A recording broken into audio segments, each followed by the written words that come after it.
Antes de comenzar, agradecer expresamente a la Fundación Caja Navarra por acogernos, como siempre hacen, en estas instalaciones que son magníficas.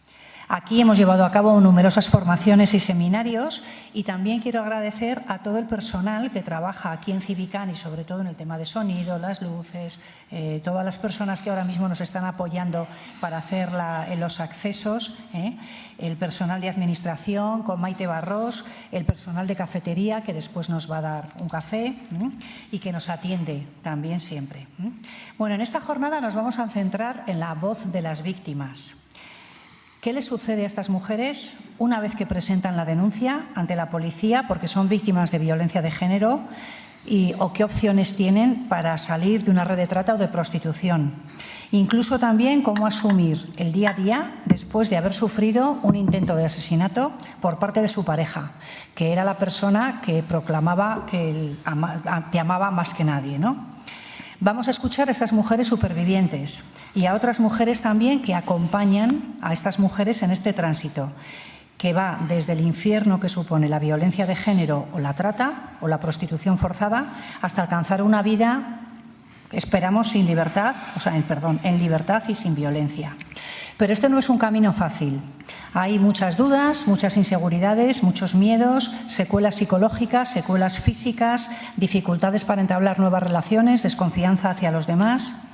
Porque cuando un agresor daña a una mujer, ese daño permanece en el cuerpo, en la mente y en el corazón de estas mujeres que durante mucho tiempo van a llevar en ellas la culpa y la vergüenza. Esta culpa y esta vergüenza, como también dijo Giselle Pelicot, ya es hora de que cambie de bando. El resto, sin embargo, el resto de personas que no hemos pasado por una situación de violencia contra la mujer, no somos conscientes de todo este sufrimiento. Cuando se curan las heridas físicas, pensamos y a veces decimos incluso frases tan dañinas como «cariño, lo tienes que superar».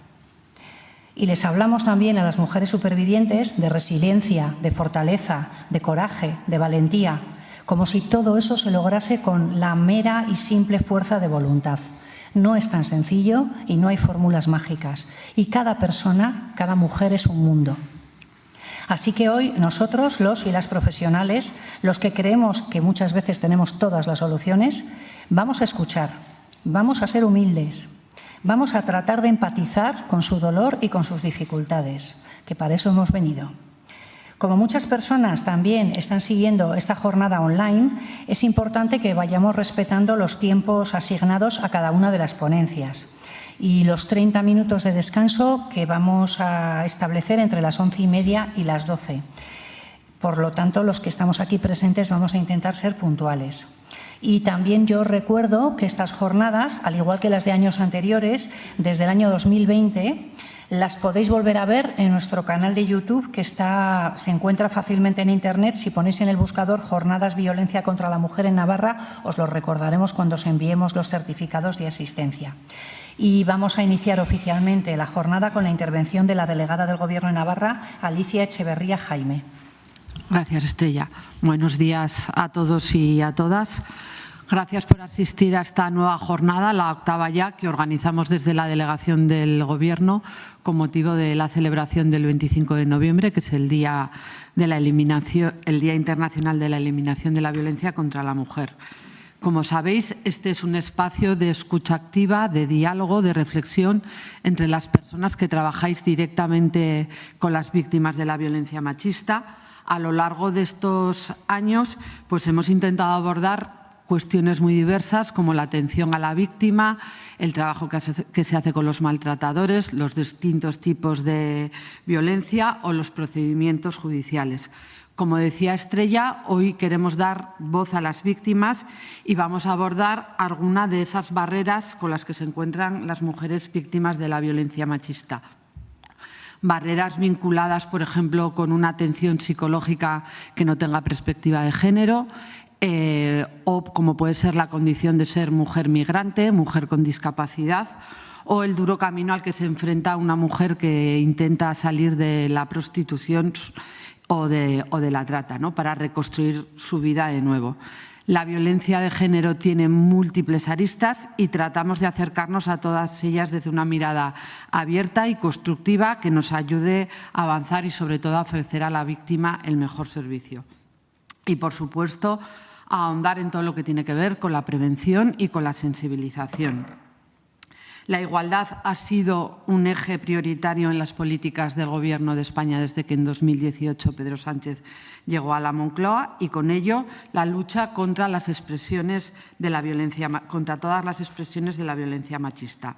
Sabemos, como explicaba Estrella, que es una realidad compleja, que existe todavía muchas mujeres que no quieren denunciar, bien sea por miedo, por vergüenza, incluso por dependencia económica, que esa resistencia en sus entornos familiares y cercanos suele generar incomprensión, frustración y por eso todas y todos tenemos que ser particularmente sensibles y tender la mano siempre que se pueda, sin juzgar, sin presionar, con la única voluntad de entender y de ayudar. Hace ya unos años conseguimos un logro importante que fue que la violencia de género saliera del ámbito privado, que los malos tratos no es algo de puertas para adentro, no es algo que se quede en familia y, sobre todo, que es algo que se puede y se debe intervenir. La violencia machista creo que nos interpela a todos y a todas, es un desafío que tenemos como sociedad y que al que además debemos enfrentarnos con todos los mecanismos de nuestro sistema democrático. Y cuando hablo de todos los mecanismos no me refiero solamente a las fuerzas y cuerpos de seguridad o a los jueces, sino también la educación, la sanidad y sobre todo todos los servicios públicos que tenemos a disposición de las víctimas. Y creo que es muy importante que las víctimas conozcan todos esos recursos que tienen a disposición, como puede ser los recursos de atención permanente, como el teléfono 016, los recursos policiales, por supuesto, para la denuncia y para la protección, servicios sanitarios, que además disponen de sus propios protocolos para casos de violencia de género, las casas de acogida y los recursos de refugio como una salida temporal, los servicios de atención al menor, los recursos psicológicos tan necesarios en estos casos, los servicios sociales que nos van a orientar, nos van a asesorar, facilitando el acceso a los recursos necesarios en cada momento y, sobre todo, también el asesoramiento legal y gratuito, que en nuestro caso es a través del SAM, el Servicio de Atención Jurídica a la Mujer del Colegio de Abogados. Por eso, como digo, creo que es importante que se conozcan y, sobre todo, que se difundan ese abanico de servicios, de recursos que, además, ofrecen a las mujeres víctimas momentos de situaciones de certidumbre, de espacios seguros y de confianza. En esta dirección trabajamos desde el Gobierno de España. El año pasado, este año lo comenzamos con una novedad importante que fue la llegada de Biogen 2, un sistema que incorpora la tecnología más avanzada, o del Protocolo 2025, que aglutina y actualiza todas las novedades introducidas por las sucesivas instrucciones de la Secretaría de Estado de Seguridad. En septiembre tuvimos otro hito relevante, como fue la aprobación en el Consejo de Ministros del anteproyecto de ley orgánica de medidas en materia de violencia vicaria, una ley que va a ser pionera y que va a hacer posible visibilizar, reconocer, prevenir, sancionar y, sobre todo, erradicar este tipo de violencias. También en septiembre el Congreso de los Diputados aprobó la tramitación del proyecto de ley orgánica para la protección de las personas menores de edad en los entornos digitales, una ley que, entre otras medidas, contempla elevar la edad para poder acceder a las redes sociales de 14 a 16 años, o la obligación de los centros escolares de regular lo que es el uso de los dispositivos digitales, o tipifica nuevos delitos para proteger a los menores, sobre todo en el acceso a contenidos que puedan ser muy lesivos. También el Ministerio de Igualdad sigue trabajando en el anteproyecto de ley orgánica integral contra la trata y la explotación de seres humanos o el anteproyecto de ley sobre la abolición de la prostitución. Y aquí pues, me gustaría también reconocer el trabajo que hace la Unidad de Coordinación contra la Violencia sobre la Mujer, que, bueno, en definitiva es reconocer el trabajo que hace Estrella, porque como solemos decir coloquialmente, ella se lo guisa y ella se lo come. Yo creo que, salvo el año pasado que contó con el apoyo de ICIAR, pues ella está, digamos, sola con el apoyo de muchos profesionales, pero está sola al frente de la unidad. Y el año pasado pues siguió reforzando esa colaboración con las entidades locales, participando en las mesas de coordinación, siguió trabajando en la extensión de los puntos violetas, desarrollo de distintas actividades formativas, muchas dirigidas a los cuerpos policiales. Y también una cosa que me parece muy relevante es participar en el Plan Director para la Seguridad y la Convivencia en los centros escolares, donde impartió 111 charlas y talleres en 18 centros a los que asistieron más de 2.700 alumnos y alumnas. Así que creo que es justo reconocer el trabajo que venimos haciendo desde el Gobierno de España y desde esta delegación, tanto en materia de igualdad como de lucha contra las expresiones de la violencia de género. Hoy damos un paso más con esta nueva charla que yo espero sobre todo que os sea útil y de interés en vuestro desempeño profesional. Así que gracias de nuevo por vuestra asistencia y buenos días.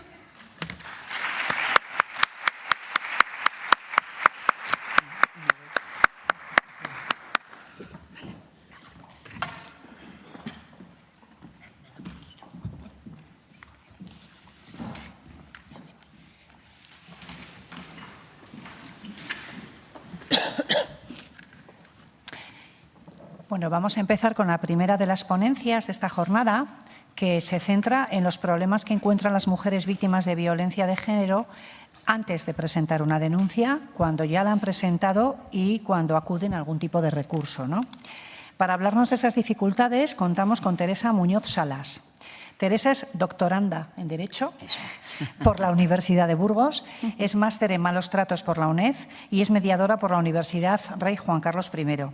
Trabajó como fiscal y como jueza sustituta en los juzgados de Burgos durante 6 años y desde hace 21 años trabaja como técnica jurídica en el Servicio de Información y Asesoramiento a la Mujer, Familia y Centros de Atención Social de la Diputación Provincial de Burgos, atendiendo a habitantes de 21 centros en toda la provincia de Burgos. Teresa nos va a hablar de sus experiencias profesionales con las mujeres víctimas de violencia, las dificultades que encuentran, las trabas administrativas, dificultades económicas, después de que dan el paso para denunciar, ¿no? Y tras su intervención, lo que sí trataremos de dar es un breve espacio para preguntas que nos planteéis las personas que estáis aquí en la sala. Muchas gracias. Al capítulo de agradecimientos, como esto no son los Goya ni los Óscar, le voy a dedicar muy poquito, porque yo quiero todos los focos para el tema. Gracias, Estrella, y a la organización por invitarme. Es un honor que no merezco, creo, pero que agradezco muchísimo. Aquí voy a tener pequeños problemas que voy a resolver de inmediato. Cuando me plantearon hablar sobre la denuncia, sobre las víctimas de violencia de género, pensé en buscar diagramas, estadísticas, datos. Y después dije, pues no. Estoy un poco cansada de que la víctima tenga siempre que demostrar desde el minuto cero todas y cada una de las cosas que dice. Estoy harta de escuchar datos, cifras, estadísticas. No. La víctima es una mujer. Esencialmente porque estamos hablando de violencia de género. ¿Que existen otro tipo de violencias? Por supuesto, pero no es el tema de esta charla. Lo único que pretendo es, con mi experiencia profesional, mostraros un abanico de situaciones que se me presentan y cómo capeo poco más o menos el temporal, que suele ser bastante complicado. Primero quiero comenzar diciendo que el título también me supuso un cierto problemita, porque cuando una víctima se plantea poner en conocimiento de las autoridades competentes para ello, que está viviendo una situación que no es lo correcta que debiera ser, porque ellas es así como lo interpretan, no lo interpretan como se están cometiendo delitos contra mí, soy una víctima, no. Ellas se lo plantean como, es que yo en mi casa, es que este hombre a mí me parece que no se está portando muy bien conmigo. Es así. Entonces empieza, pues lo iba a titular como la denuncia, el comienzo de un calvario, pero me parecía demasiado dramático. Tampoco vamos a... y además muy poco esperanzador. Y decidí llamarlo un alto coste hacia la libertad, porque realmente es así. Cuando lo primero que hay que entender que es un delito con muchas peculiaridades. La primera de ellas es que la víctima no es perceptora, no percibe la condición de víctima. Hay muchísimas víctimas que consideran que eso es lo normal, lo que están viviendo. A mí me han llegado a decir, pero a ti el tuyo no te pega. Y yo he dicho, ocho, cuidado. Igual la primera me la da porque no la veo venir, pero la segunda que se agarre porque yo respondo. Entonces, dice, pero no es lo normal eso. ¿No es lo normal que te diga cómo te tienes que vestir? O que te diga si puedes salir o no salir. Perdona, eso era mi padre, que por desgracia falleció cuando yo tenía 9 años. Con lo cual he tenido una madre-padre general y un hermano-padre. O sea, he tenido demasiados padres. Pero vamos, mi marido no es mi padre, es mi compañero de vida. Y tenemos un proyecto en común. Si le interesa, seguimos adelante, y si no, pues desde el año 1981 hay una cosa que se llama divorcio. Tú tu camino, yo el mío, Dios el de todos. En el caso de que haya matrimonio, y si no, tan sencillo como tú tu camino, yo el mío, Dios el de todos, sin necesidad de papeles. Es así. Cuando la mujer no tiene esa percepción de ser víctima, es un peligro enorme, porque claro,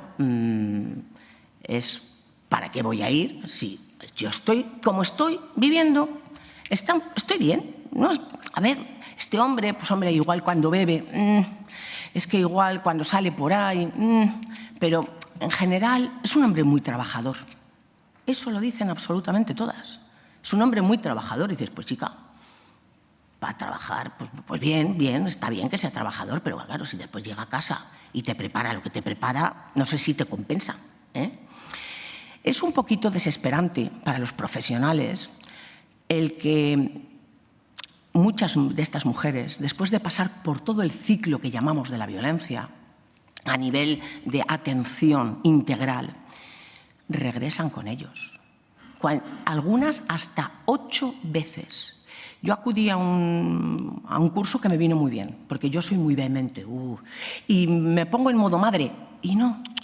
Somos profesionales y no somos ni sus madres ni sus padres, en algunos casos, gracias a Dios, porque pobrecillas lo que traen también, menuda maleta. Y tenemos que estar ahí tantas veces como nos lo requieran, sin juzgar, sin procesar, sin condenar y sin ejecutar. Pero tenemos que estar ahí. Otra cosa que me gustaría decir es que estos delitos tan importantes, yo echo de menos un capítulo específico en el Código Penal. El Código Penal no habla de delitos, no. Delitos contra la violencia de género, no. O delitos de violencia de género, o delitos de violencia contra las mujeres, no.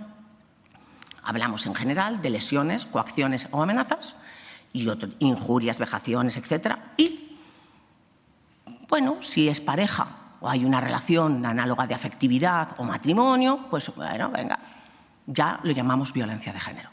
Es verdad que se ha matizado mucho por el Tribunal Supremo porque antes exigía una convivencia macanuda. Ahora ya, gracias a Dios, incluso una relación esporádica, pero cuidado con vale para que podamos entender que hay una cierta relación sentimental.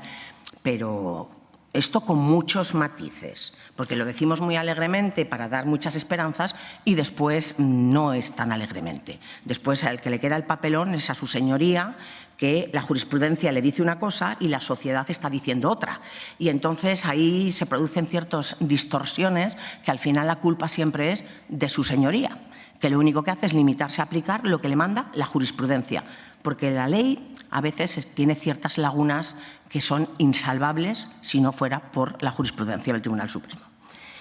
Nosotros, repito, como profesionales, tenemos que lograr que esa mujer primero tome conciencia de que lo que está viviendo puede evitarse, de lo que tiene que dar el paso. Pero dar el paso no es ir a poner una denuncia con las pruebas. Una denuncia es poner en conocimiento de una autoridad competente en la materia la existencia de unos hechos que ya verá el instructor correspondiente, el señor o señora fiscal, su señoría, verán si constituye o no un delito. No podemos exigir a una mujer que vaya con toda la argumentación y con todo el material probatorio. No, y que no es una vista, que es un primer contacto. Es un primer contacto, es un, oiga, mira, a mí me está pasando esto. Como lo califiquen ustedes coacciones, vejaciones, amenazas, a mí no me interesa. Yo quiero que me ayuden a salir de aquí. No, creo que en el momento de ponerse una denuncia hay una serie de expresiones que se utilizan, después entraré un poquito más en ello, pero me gustaría, por si acaso no me da tiempo, dejarlas ya sentadas. Hay expresiones como, ¿te lo has pensado bien? Oye, que es el padre de tus hijos. Igual le hundes en la miseria. Oiga, cuando a mí me roban un bolso, yo voy a poner una denuncia y no me dicen, ¿te lo has pensado bien? Igual le hundes en la miseria por, perdone. No es el momento. ¿Qué se puede hacer en ese momento? Pues igual si la ves a la mujer muy dubitativa, que no tiene esa fuerza para describirte, igual es mejor tranquilizarla y ponerse en contacto con servicios sociales, que hable con su trabajadora social, que acuda a un servicio donde va a tener, como han dicho aquí, tenéis un servicio de atención jurídica. Nosotros en la Diputación Provincial soy yo, no hay más, lo siento, es lo que hay. Entonces, para ayudarlas, no a disuadirlas de poner una denuncia sin pruebas, sino ayudarlas a recopilar esas pruebas y a denunciar de manera ordenada, para que cuando le llegue a un juez, el juez pueda decir hechos probados, que era la primavera del año 85 cuando, por ejemplo, quiero decir, pero no se le puede pedir precisión a ella en un momento en el que ni todavía ella va a contar lo que la está pasando para ver si alguien le puede echar una manita. Ni siquiera es consciente de que está poniendo una denuncia. Y ya no te digo aquellas que cuando el profesional que las atiende ve la situación, decide denunciar por ellas. Ahí ya es la catástrofe total, porque ella va a acogerse, si no a su derecho a no declarar, al derecho a que es mi marido y yo mis cosas. O sea, es que encima ahí sacan unas garras que no tienen contra su maltratador, que a veces choca. Dices, fíjate tú, se me encara conmigo que la estoy ayudando y no se encara con el otro. Pues no, es que el otro es el padre de sus hijos. El otro lleva un trabajito hecho durante muchos años en que ha logrado que solo confíe en él, que nadie la va a querer como él, gracias a Dios, que nadie la va a ayudar, nadie la va a creer. ¿Qué te va a creer a ti? Es así. Entonces, ese trabajito lleva añitos, no lleva un día ni dos, no, lleva años de evolución. Cuando te llega a poner la denuncia, empieza, ¿y usted se lo ha pensado bien? ¿Y usted? No te van a creer. ¿A ti? ¿Quién te va a creer a ti? Vamos, tú. La está viniendo una realidad que es inexistente, pero que ella la lleva absorbiendo e interiorizando, pues una media de 10 añitos, así para dejarlo así. Porque hay una cosa muy peligrosa. Un maltratador es un muy seductor, es una bellísima persona,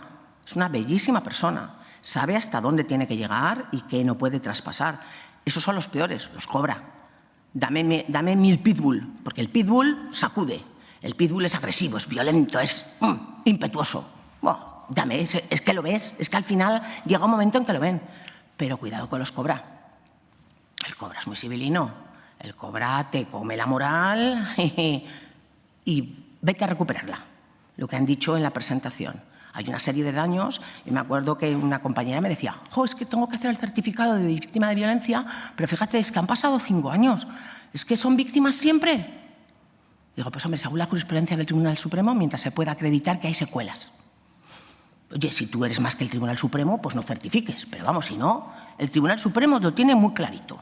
Mientras se pueda acreditar que hay secuelas, derivadas de esa situación, lo que las profesionales hablarán del famoso estrés postraumático, espero, o vamos, en ello estaréis, pues, en fin, es víctima de violencia de género, claro que sí. No porque se salga y se intente sobrevivir ya se deja de serlo. Cuando una mujer ya da ese paso, que hemos dicho, primero tenemos que lograr que dé el paso, tenemos el problema de su credibilidad. Porque claro, cuando vas a denunciar te piden una hoja de servicios impoluta a todos. Lo mismo te da que te hayan robado el bolso, que el coche, que te haya... No, ¿verdad? A vosotros también os pedirán el currículum y la hoja de antecedentes penales. Ah, que no. Bueno, pues a la víctima se la pide ausencia de incredulidad subjetiva. Vamos, que no tiene que haber motivos ocultos como venganza o resentimiento que hagan dudar de la sinceridad de su testimonio. Vamos, que tiene un señor que la lleva haciendo la vida imposible 12 años, pero ella no puede sentir ni rencor ni resentimiento. Hombre, vamos, hasta ahí podríamos llegar. Pues no. Tú tienes que ir limpia, impoluta y... El pobrecillo, es una pobre criatura que me está arruinando la existencia, pero para que tenga credibilidad mi versión, yo no puedo sentir ni odio ni resentimiento. Hombre, yo creo que un poquito se les podía permitir, ¿no? Un poquito de manía o un poquito de asco, yo creo que podíamos permitírselo. Pues no, la jurisprudencia del Tribunal Supremo, para que el testimonio de la víctima pueda enervar la presunción de inocencia, tiene estos requisitos. Repito, ausencia de incredulidad subjetiva, verosimilitud. Su testimonio tiene que ser lógico, consistente y creíble. Toma ya. Una persona sometida, anulada, un testimonio lógico, consistente y creíble. ¿Ve?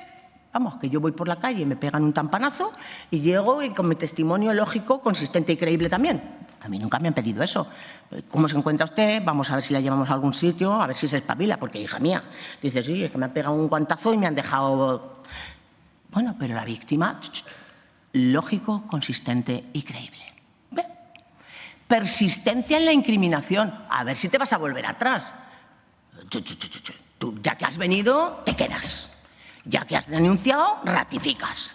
Y si no, todo lo que nos has contado hasta ahora lo sobreseemos provisionalmente, sino libremente. Vamos a ver cómo lo ve su señoría. También tiene que haber claridad y concreción. Bien, o sea, gestualidad y expresividad. Cuidado, esto es muy importante. Si no lloras, fíjate, está como un témpano de hielo. Y si lloras, eres una drama queen. Vamos a ver, ¿dónde me quedo? Contar todo lo relevante. Y esto es muy bonito. Incluso lo que le perjudica. Oiga, perdone. Que le perjudica. Que un día le ha dicho de todo y ha dicho, pues tú también tienes lo tuyo. ¡Ostras, ya! Esto se lo comió. Esto en la declaración no lo dijo. Esto en la denuncia no lo dijo. Todo lo demás ya me genera no sé yo si tiene mucha credibilidad, no sé yo. Seriedad expositiva. Vamos a ver, está contando su vida, sus vivencias, que no se presenta al Premio Planeta. Por favor, que muchas son mujeres que proceden de otros ámbitos culturales y de otros ámbitos lingüísticos y una narrativa íntegra. Narrativa íntegra. Todo eso para que aquel famoso testis unus, testis nullus, que es verdad que se ha suprimido, que el testimonio de uno solo no servía para enervar la presunción de inocencia, se ha superado. Pero carayo, que diría un gallego, con todo esto, o sea, que cuando dicen algunos negacionistas de la violencia de género, que es que, claro, en cuanto va ella, hablan, si cumple con esto, estos son unos parámetros, A partir de ahí, de que ya por fin la señora puede poner una denuncia en que más o menos se la cree, se la está exigiendo mucho más, como si fuera una vista oral, y no una mera denuncia que da lugar a una fase de investigación e instrucción hecha por un ámbito jurisdiccional que es el de instrucción y después será juzgado en su día por un juzgado de lo penal o audiencia provincial. Es que se la está pidiendo que le dicte la sentencia al juez. O sea, quite, señoría, ya la pongo yo. Pero mire, esta prueba, no hace falta que le pregunte del testimonio, de la pericial, ya se la hago yo. Perdone, no. Yo voy a contar lo que me está pasando y necesito que me ayuden. Hay que empatizar con la víctima. Y yo creo que ya somos todos profesionales. Enseguida olemos que también existe, por supuesto. Cuando se habla de denuncias falsas, sí que existen. Quizás demasiadas, porque a una sola que haya ya fastidia al resto. Pero hombre, me parece un poco injusto que tanto el Consejo General del Poder Judicial como la Fiscalía General del Estado, en sus informes y memorias, llevan muchos años diciendo que es un 0,07. Y, hombre, yo creo que hay bastantes más denuncias falsas para cobrar de las compañías de seguros. Pero vamos, estoy absolutamente convencida. Y de eso, ya digo, claro, es que la víctima de violencia de género tiene un plus. Todos los que vamos viendo.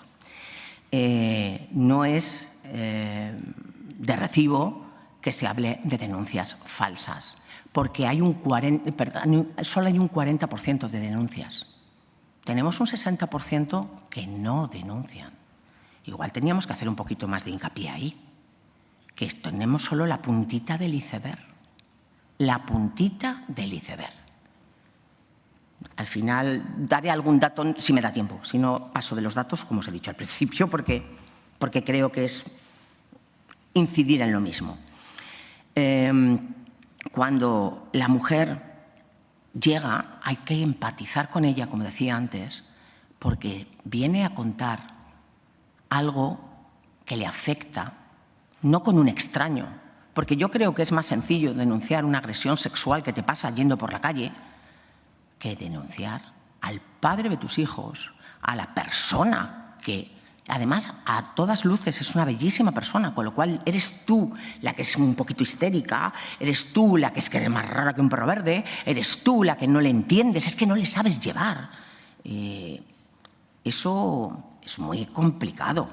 Entonces, llegamos y lo que decía antes, ¿sabe usted las consecuencias? Pues sí, señor, las sé, las sé.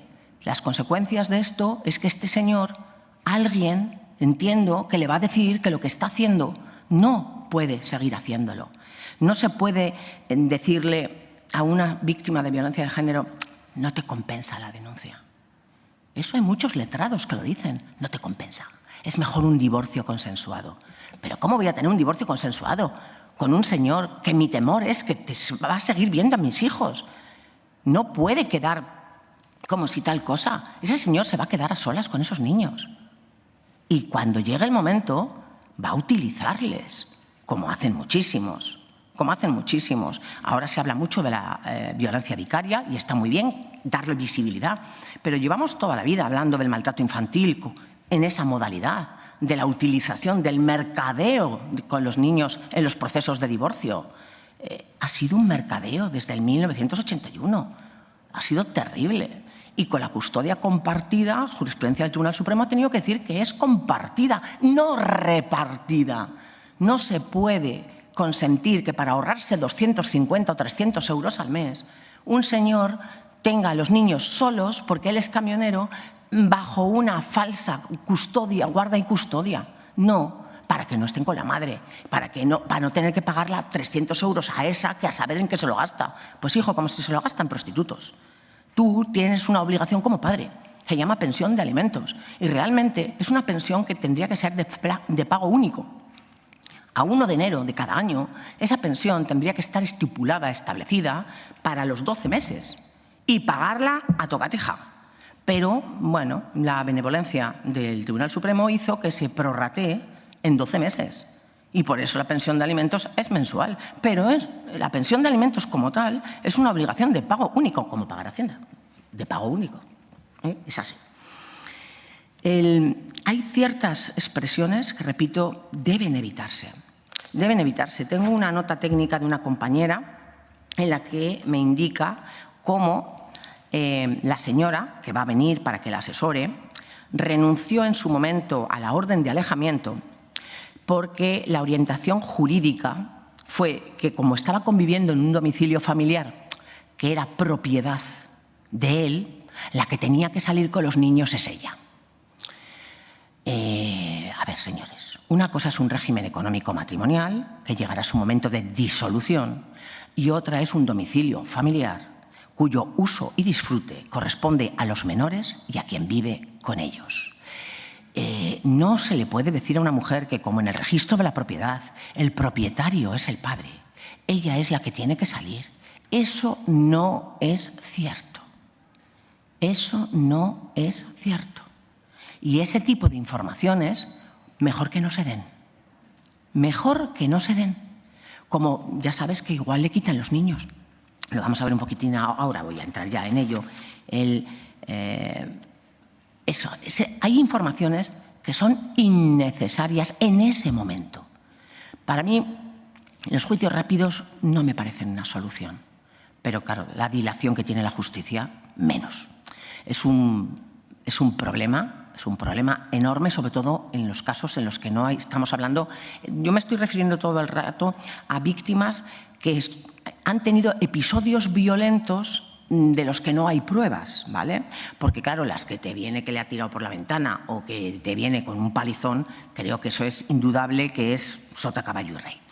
Pero claro, es que son muchas más las víctimas de los otros tipos que son más invisibles que las que tienen esa visibilidad tan evidente, Cuando ya la señora decide denunciar, repito, empatía, escuchar. Y si no se la ve muy segura, que reciba un apoyo psicológico. Que igual ese no es el momento de la denuncia. Igual ha pasado 800 veces por esa puerta y no se ha atrevido a entrar. Y ahora que entra, igual no es el momento. Igual hay que ilustrarla, ayudarla a denunciar. Porque, repito, es el padre de sus hijos. Es que viene donde la matan. A raíz de ahí, tenemos la posdenuncia. Cuando la señora ya ha puesto una denuncia, pasa de víctima a verduga. Es una verduga para la familia. Fíjate lo que ha hecho esta chica, qué mala cabeza. Le ha dejado, le ha denunciado, ahora nos tenemos que hacer cargo nosotros de los niños. Hay muchas familias así. Hombre, yo estoy en servicios sociales, yo, claro, considero que mis familias lo de normalizadas y estructuradas es un poquito complicado. Pero de verdad que pasa en las mejores familias. El que no tienen el apoyo de la gente que les rodea. No lo tienen. Y en el momento que denuncian, se convierten en verdugas. ¿Cómo has hecho esto? Si igual este chico, con hablar con él, igual habíamos tenido una conversación, tu padre, y este chico había cambiado. Si el pobre hombre, si es que el problema es el alcohol. Tenemos que ayudarle para que le saquen de ahí. Y ese discurso te lo dicen ellas. Te dicen, ¿y vosotras no podéis hablar con él? No, hija, no soy tu madre, pero de él menos. O sea, que que es un acto de voluntariedad. Si él pide ayuda, la va a tener, pero tiene que reconocer que tiene un problema. Y eso, en un controlador, es complicado. Es complicado que reconozcan que el error es suyo. No. Las que estamos muy erradas somos el resto, de las feminazis. Tócate los pies. Entonces, hay que entender que los maltratadores son... yo les llamo controladores y me ha funcionado con las víctimas. Yo lo dejo ahí. Me funciona porque cuando las hablas de maltratador, claro, es que es el padre de sus hijos, es que es su marido, es que es su pareja. Entonces le dices, yo le veo un poquito controlador, Yo creo que eso de llamarte 70 veces en 2 horas, hija, se le tiene que pelar el dedo. Aunque le dé a las rellamadas, que le tiene que pelar el dedo. ¿A ti no te llama? Digo, a mí me llama y le pongo un mensaje y le digo, estoy trabajando. Oye, ¿qué me necesitas? Si es importante, adelante. Si es para charlar, ya charlamos en casa. Que el trabajo no es lugar para charlas. Ellos se acaban convirtiendo en auténticas víctimas. Son víctimas del sistema. La verduga es ella.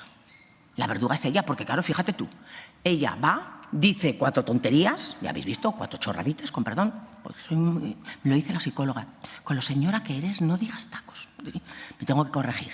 Entonces, ella dice 4 boberías y todo el mundo la cree y vienen, me detienen, me esposan, me tratan como un... que eso tenemos que hablar, ¿eh? A ver cómo me les tratáis, a ver qué es esto, ¿eh? A ver qué es esto, pobrecillos, están torturados todos ellos. Mire, señor, cuando alguien va a poner una denuncia, lo primero que se hace es ir a buscar al denunciado para que declare. Puede ir de forma voluntaria o no. ¿Que va de forma voluntaria? Oiga, hay una denuncia contra usted por esto, por esto, por esto. ¿Qué me quiere usted decir? Ah, es mentira.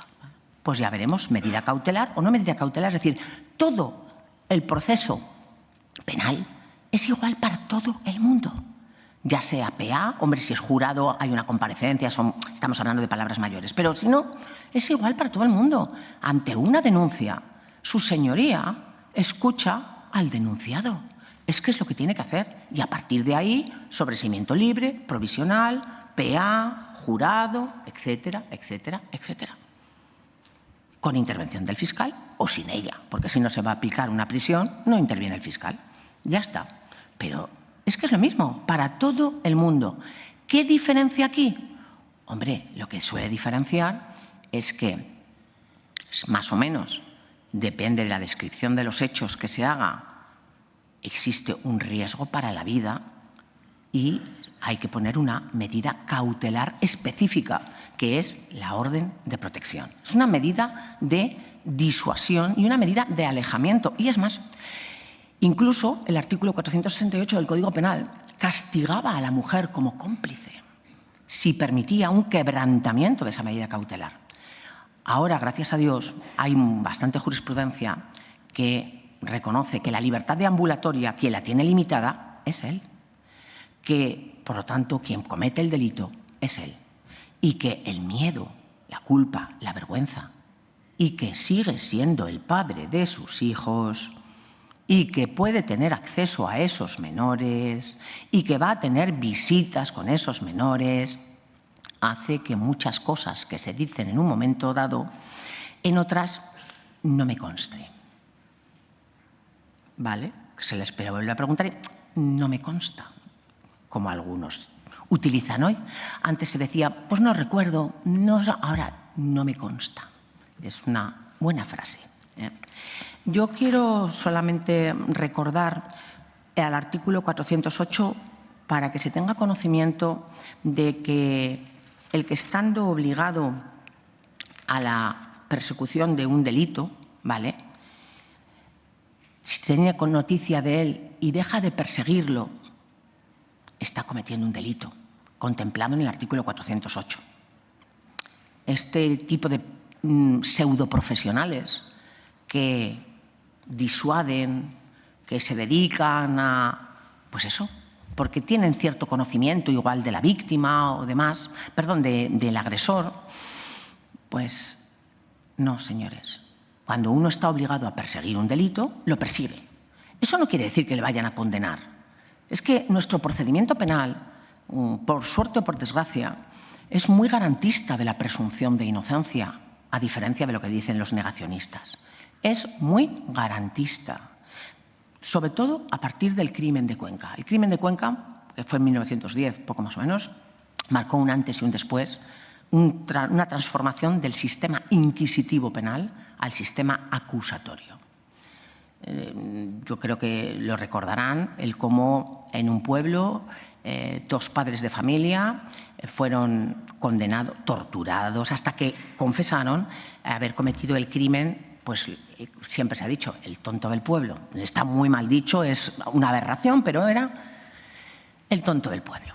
Entonces, al cabo de, creo que fueron unos 10 años, uno del pueblo va a otro pueblo y se le encuentra, que no estaba muerto, que estaba de parranda. Y a partir de ahí, recurso de revisión, absolución, pero ¿quién borra todo lo que les ha pasado a estas personas? Claro, eso dio lugar... Los españoles somos muy extremos. Lo mismo tenemos a los niños trabajando con 12 años como esclavos, que nos sacamos una ley en la que con el desarrollo púbico, del vello púbico, son menores y tienen un tratamiento de menores. No tenemos término medio. Entonces pasamos del crimen de Cuenca a más vale 1000 culpables en la calle que un solo inocente en la cárcel. Y claro, eso tiene sus riesgos.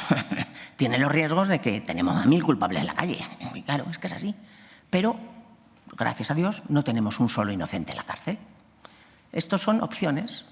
Si se quiere que la gente pierda o termine sus días en un centro penitenciario, pues hay que modificar la Constitución y en vez de que las penas privativas de libertad vayan orientadas a la rehabilitación y resocialización, pues que exista otro tipo de penas.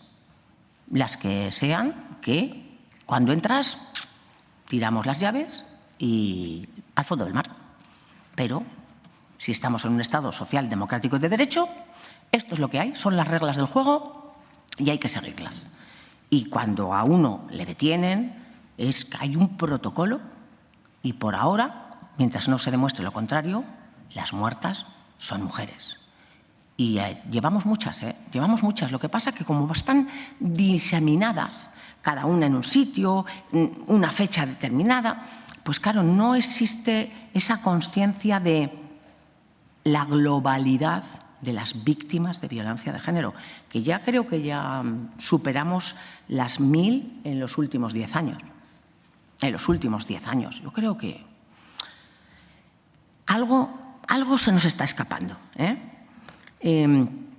hay una cosa que también me interesa dejarlo claro y es cuando hay una orden de alejamiento, esto ya estamos en posdenuncia, la mujer decide quedarse en su casa, primero se convierte en una verduga a nivel social, familiar y demás, pero además ella se convierte en la culpable de los males de la humanidad, de la orden de alejamiento y de los quebrantamientos, como he dicho anteriormente.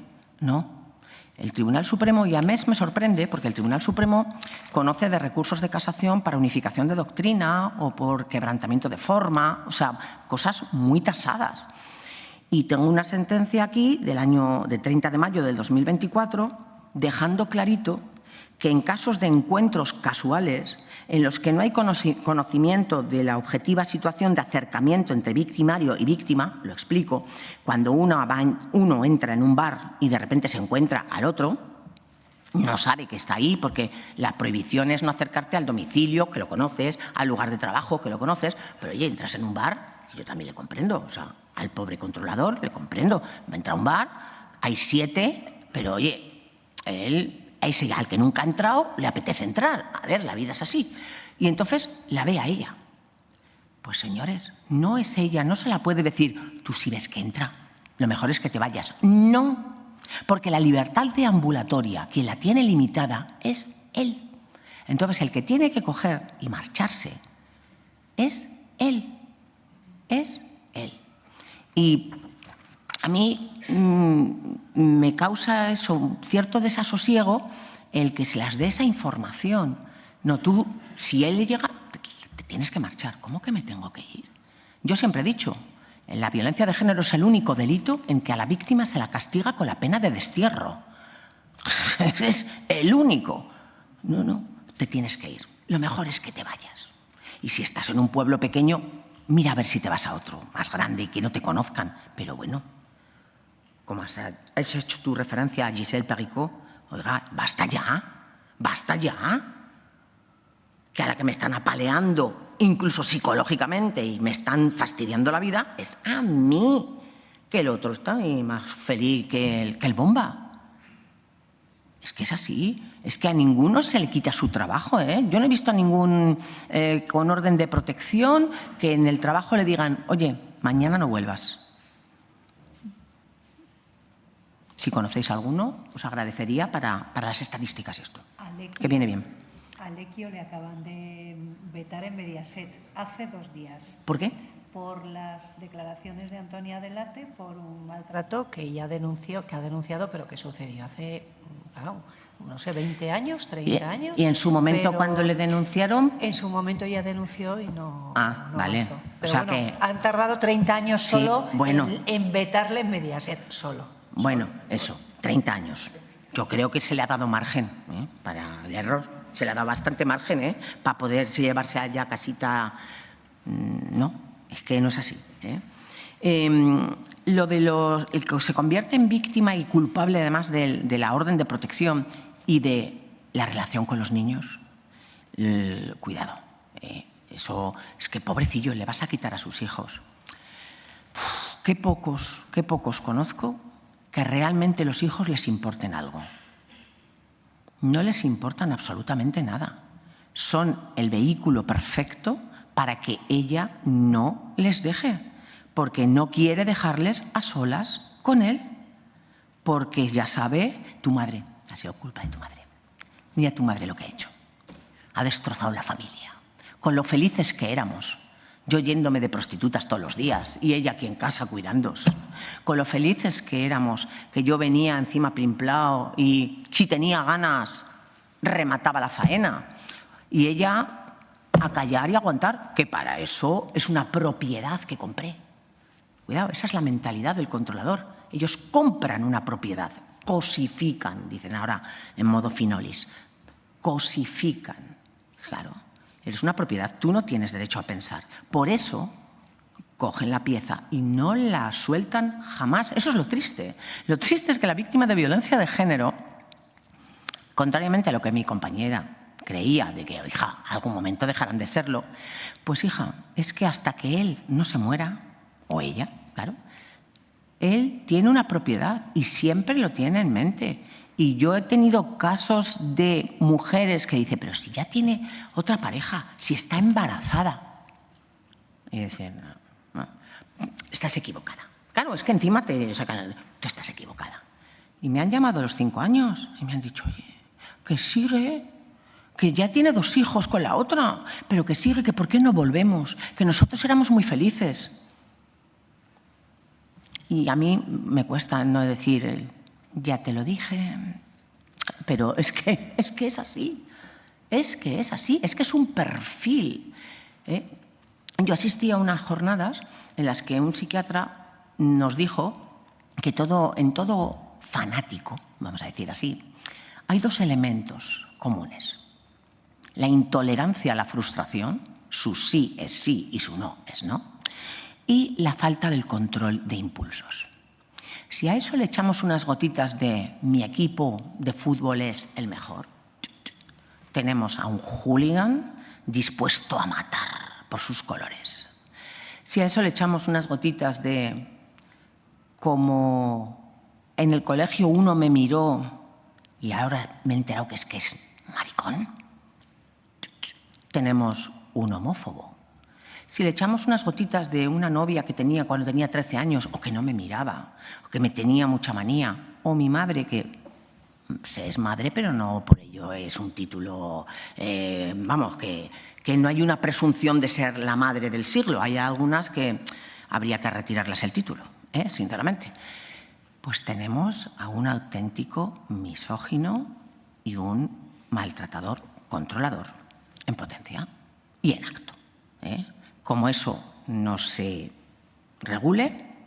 Bueno, y las gotitas también, para este que viene de fuera, un xenófobo. Y este otro que tiene un color diferente al mío, un racista. Es decir, todo fanatismo tiene esos 2 elementos. Y por eso hay muchos maltratadores que aunan varias fobias. No hay algunos que solo se limitan a la mujer, pero hay quien tiene unas cuantas. Hay quien... Todo el monte es orégano para él. Cuando una mujer decide quedarse, el siguiente paso es que tiene 30 días, según la orden de protección, para iniciar un procedimiento de divorcio o de separación y de adopción de medidas paternofiliales. Qué poquitas son las que lo inician. Qué poquitas. Todavía les queda la esperanza de que eso se puede arreglar. Hay que animarlas a dar el paso. Ya después, Dios dirá, pero de momento hay que ayudarlas a que por lo menos las medidas paternofiliales.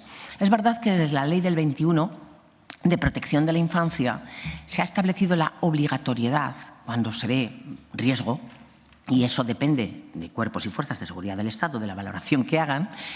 Nos encontramos con que la suspensión del régimen de visitas es muy aconsejable, muy aconsejable. Pero esto ya existía, el artículo 158 del Código Civil venía previendo la posibilidad de adoptar medidas tendentes a proteger a los menores y a su integridad. Es una medida cautelar, como la intervención de unos libros, si es un delito de falsedad documental. El artículo 158 en estas situaciones de riesgo para los menores ya preveía, pero está muy bien que se haya elevado a ley orgánica y que ahora además sea con carácter más obligatorio, porque a algunos les cuesta tomar ciertas decisiones. Cuando una mujer no decide quedarse, sino tiene que salir a otra vida, entra en lo que en Castilla y León llamamos la red de violencia de género. Otro mundo. Las casas de acogida, los centros de emergencia y algunos sitios, pisos de tránsito, son absolutamente insuficientes. Porque en un centro de emergencias está entre 15 días, un mes. Hay algunos que, como están muy saturados, incluso pasan 2 meses. Con personas que en muchos casos el perfil de víctima a veces no tiene nada que ver unas con otras. Todas tienen un sufrimiento común, ¿vale? Pero es que el mío no pega como el de esta. Es que el mío no es como el de esta. Cuidado, cuidado. Esos centros de emergencia, esas zonas comunes, porque se tiende a la comparativa de, pues que esta no hace más que llorar, es que yo soy mucho más fuerte, es que hay que tener mucho ojo. Las psicólogas me están haciendo así porque es un tema muy delicado. Es que tienen sitios a los que van, cuidado, cuidado, que un centro de emergencia ni una casa de acogida es ninguna perita en dulce. Ninguna perita en dulce. Estás conviviendo con personas que vienen de mucha violencia y que al final acaban convirtiéndose incluso en violentas. O sea, en el sentido de que gritan, porque es que es muy, muy complicada la convivencia en los centros de emergencia, en las casas de acogida. Ya en los pisos de tránsito, como es el último paso hacia la autonomía, pues ahí está la cosa, ya ha habido un apoyo psicológico. Cuidado, 6 meses, tampoco nos... Uy, es que las protegen, si no, toda la vida. No. 1 mes, mes y medio, centro de emergencias. Vamos a tirar 2, venga, voy a tirarme el pegote. 6 en casa de acogida. No llegamos al año, En un año, coser todos los descosidos que llevamos de 10 anteriores es complicado, Es muy complicado. Es muy, muy complicado.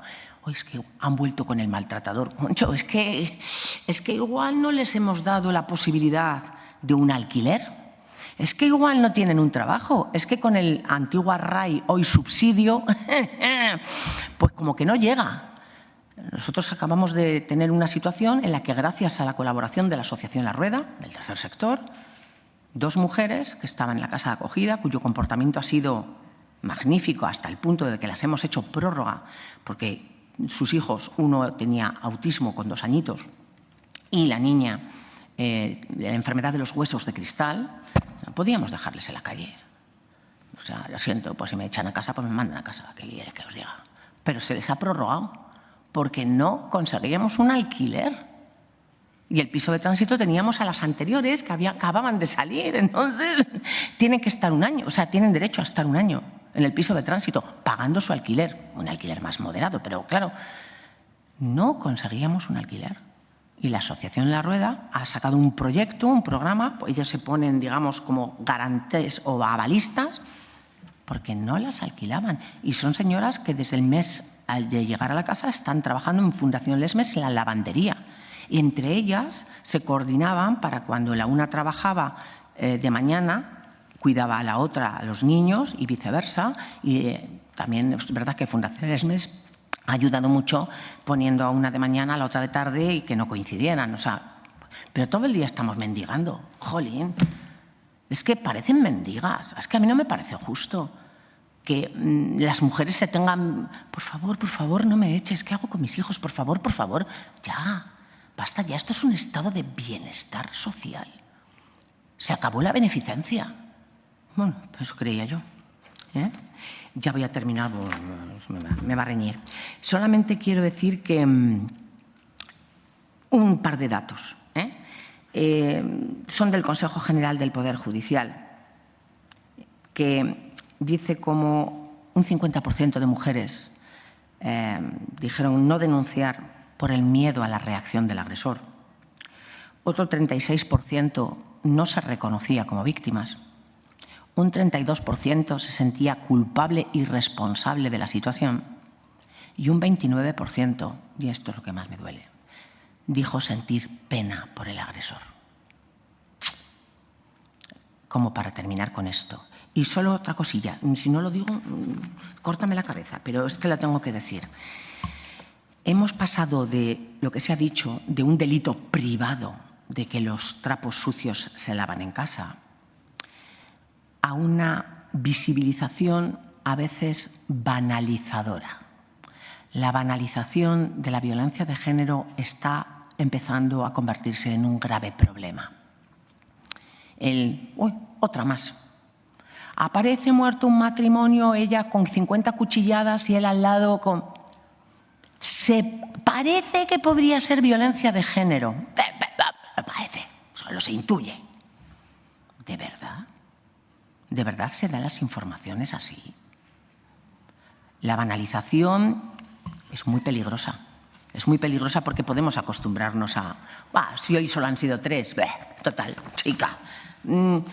Si solo han sido 4. Eso es muy peligroso. Y la banalización surge cuando se da una visibilización sin entrar en el fondo, sin analizarlo, sin promover la educación. Yo creo que al final es un tema de educación. Si desde los que eres un mico te dicen que nadie es más que nadie, ni menos que nadie, creo que llegaríamos a la conclusión de que todos somos iguales. Pero claro, si cuando uno pasa por un patio de un colegio y ve a unos niños, unos miquines de primaria, y tú no juegas, porque tú al fútbol no puedes jugar con nosotros, es que eres niña. Todavía eso existe. No hay que más que darse un paseíto en la hora del recreo y uno dice, pues hombre, evolucionar, igual sí que hemos evolucionado a nivel científico, tecnológico y tal, pero a nivel humano, yo que soy de Burgos, que tengo allí el Museo de la Evolución Humana, yo veo a Miguelón y digo, chico, cada día nos parecemos más a ti. No sé yo si en vez de evolución humana vamos a tener que cambiar el nombre y ser Museo de la Involución Humana. Bueno, pues espero que os haya servido mi experiencia profesional y alguna cosilla que os he dejado ahí para ver que este es un problema muy importante, muy serio y que los negacionistas se lo tienen que hacer mirar. Muchas gracias.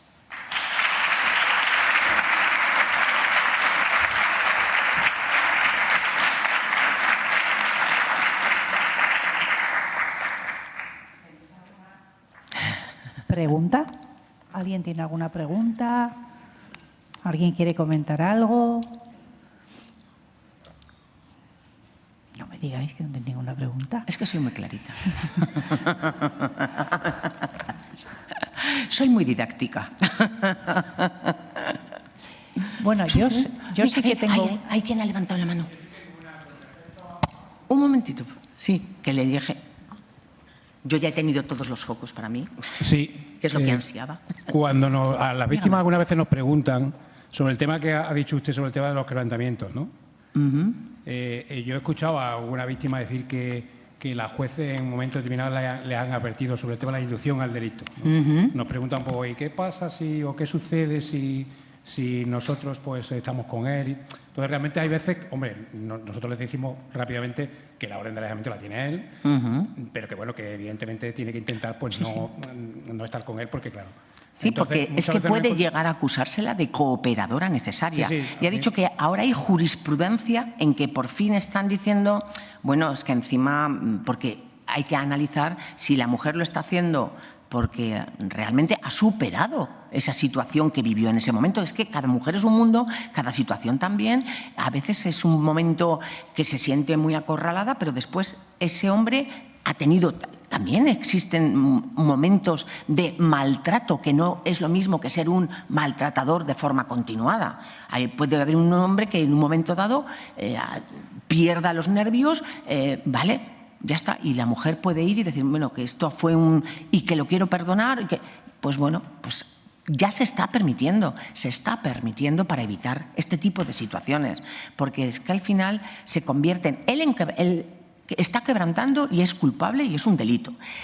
Y ella se puede convertir en cooperadora necesaria o cómplice, salvo que demuestre que hay un error invencible, un miedo, que está haciéndolo por coacción, que está... Claro, es que hay muchas cosas que analizar en un delito tan grave como es el quebrantamiento de una medida cautelar, que también muchos...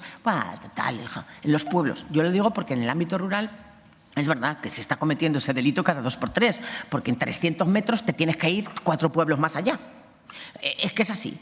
Y claro, por respetar lugares de trabajo, por respetar, pues eso, que no... Pues se está quebrantando. Yo creo que los jueces son más conscientes que nadie que el quebrantamiento, vamos, es que no es que hagan la vista gorda, es que tienen que hacer obesidad mórbida en la vista. No estoy viendo nada, no lo veo. Es que es así. Pero es que antes era como automático, como se les pillara a los dos en la casa, para él una y para ella como cooperadora necesaria. Hombre, tenemos que dejar de ser paternalistas. Es un concepto de... Es para que ella no se acerque, es para prevenir que ella cambie. Hombre, vamos a hacer las cosas un poquito mejor. Yo creo que con condenas no tenemos mucho que hacer. Es mejor, vamos a darle la oportunidad de que si sigue adelante, con todas las consecuencias. Y si no, pues bueno, ya nos veremos otra ocasión, lo que he dicho antes, que es un poco desesperante para los profesionales, porque cuando la maquinaria de la justicia empieza con una denuncia, eso no hay muchas posibilidades a veces de pararlo y lleva mucho tiempo y bueno, pero es que es lo que hay que hacer, no nos queda otra, es un tipo de delito muy peculiar, no es comprensible para muchas personas, para la mayoría, yo entiendo este tipo de situaciones de las que viven las mujeres víctimas de violencia de género, y esa incomprensión también hace que muchas veces se las juzgue, se las procese, se las condene. Está lo que es una chichifichilirichi o es una... Y bueno, pero es lo que tenemos. No nos queda más que seguir en la lucha e intentar ayudar en lo que se pueda.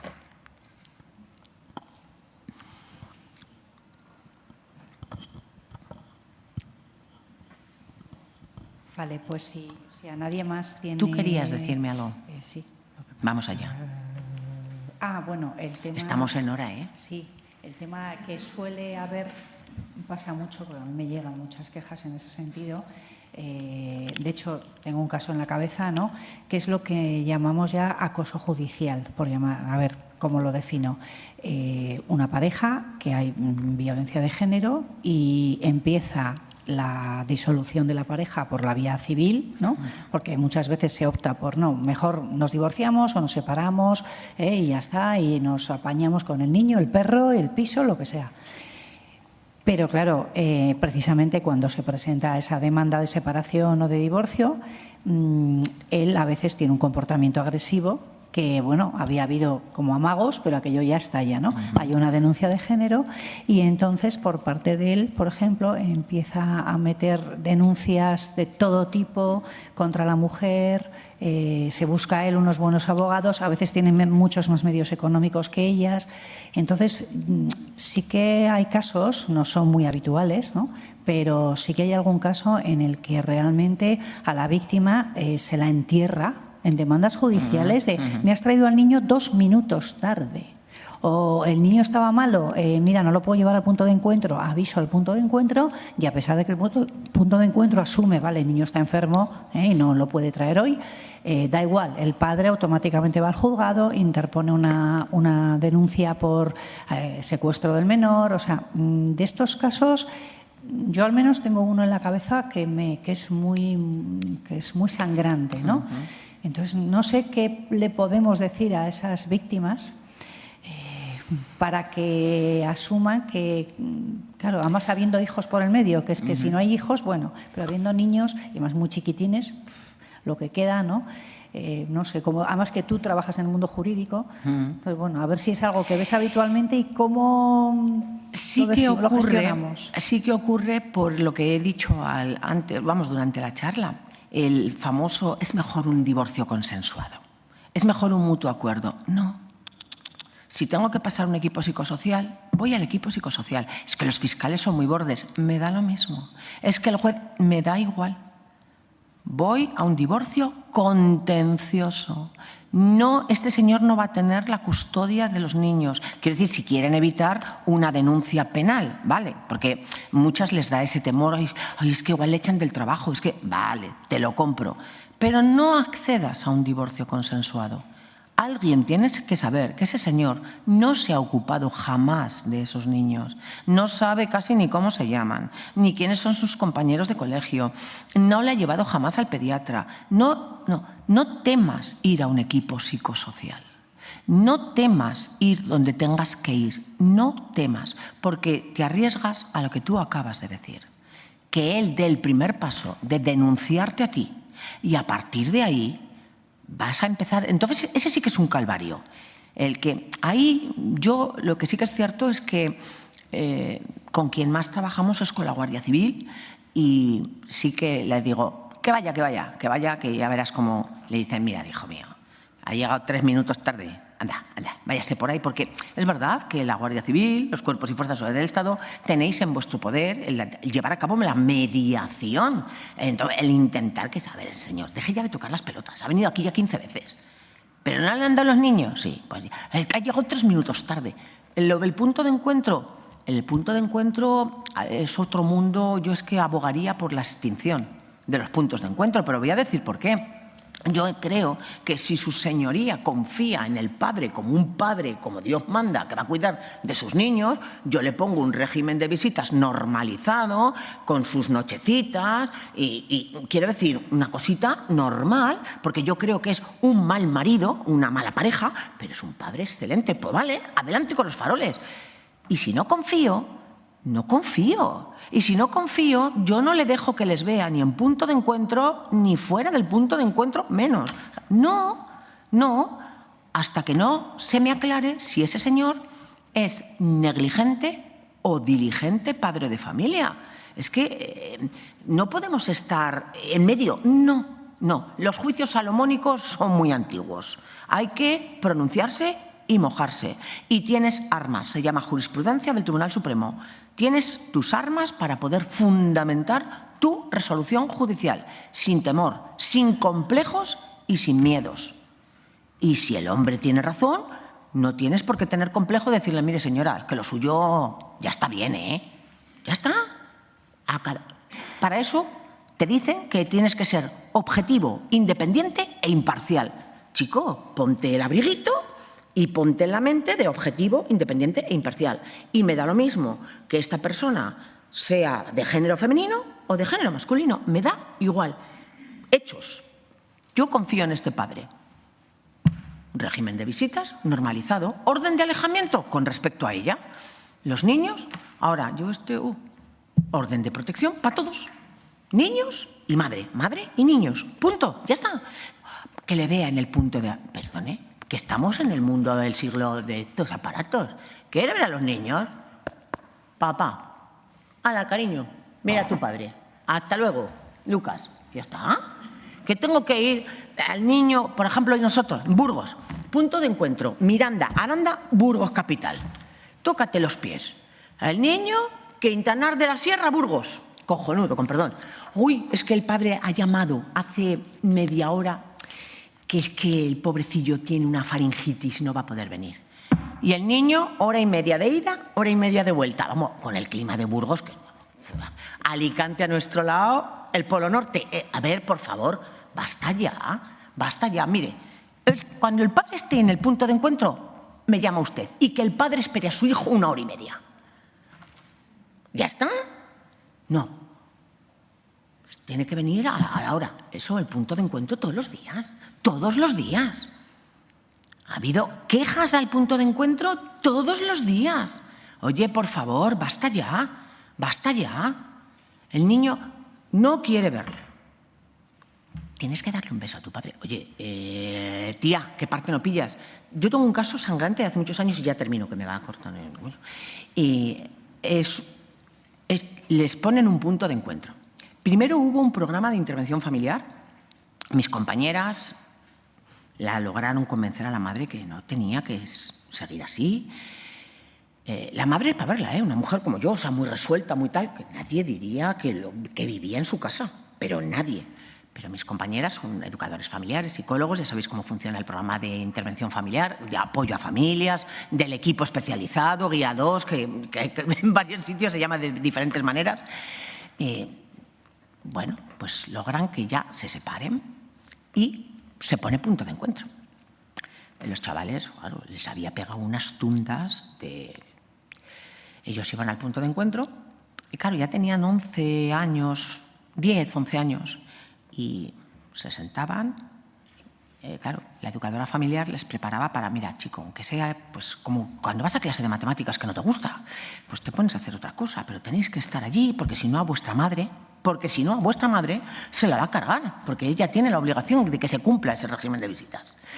Bueno, pues, entonces, un día uno de ellos cometió el error de coger chorradas de niños, un Bic, y le metía papelitos y soplaba, y después el otro, ¿no? Se sentaron cada uno así y el padre aquí. Durante la hora, 2 horas que duraba la visita, el padre estaba a lo suyo, y los otros pues allí. Y las del punto de encuentro pues no decían nada. Pues estupendo. Desde Medina de Pomar hasta Burgos, para ver al padre que iba allí a no tener ningún tipo de comunicación. Entonces los chicos, entonces el padre que se contiene, se levanta. Mira, me voy a ir porque los niños hoy se están portando muy mal. Y me han tirado unos papelitos y me estoy sintiendo mal y me voy. Me siento muy dolido como padre. ¿Pero qué habéis hecho? Mira tú, vuestro padre que viene, el hombre que hace el esfuerzo para estar con vosotros.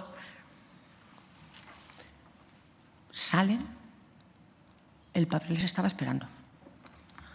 Con la barra esta de hierro del volante detrás de ellos por toda la calle. La madre estaba aparcada, se baja. Mira qué casualidad. La educadora, el coche aparcado 3 coches más adelante de este. Cuando baja, se encuentra. Los niños, socorro, socorro, que nos va a matar, que nos va a matar. Ese padre que se había ido tan dolido, porque los niños no le habían hecho caso. No tuvieron que volver nunca más a Prome y nunca más volvieron a ver a su padre. Porque el padre lo que iba es para ver si enganchaba a la madre, para sacudirla, porque la madre al bajarse del coche, a por quien iba él, era por la madre, no a por ellos. O sea, eso es Aprome. Lo siento en el alma. Aprome no nació para eso. Nació para situaciones de una maternidad o una paternidad desconocida, o un niño que se queda de repente solo y entonces, bueno, está con los abuelos, pues para que esa relación con los abuelos sea progresiva. No nació para esto. No nació para obligar a los menores a tener una convivencia con sus padres. Y ya me voy. Gracias. Ya me voy. Una